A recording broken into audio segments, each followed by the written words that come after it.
malabo na ng mata mo. Bakit? Si Jennifer ang pinakamaganda sa opisina. Yeah.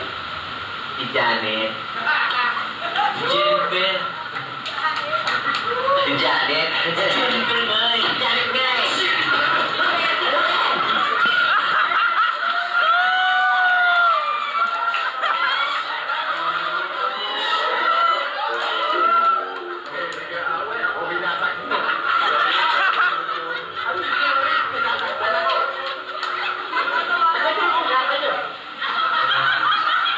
Kaya naman si Janet. Siya ko yata babae pakakasalan ko eh. Kaya mo ba yan? Hindi ko po alam eh. May siguruhin mo kung mayaman yan. Kung hindi ka kikita ng milyon sa pagtatrabaho, sa pag-aasawa, kailangan maging milyonaryo ka. Hindi na kung pwede mo yun. Ang ginagamit kayo, utak, hindi uto. Di sa'yo. Si Jennifer? Mayaman po, mayaman.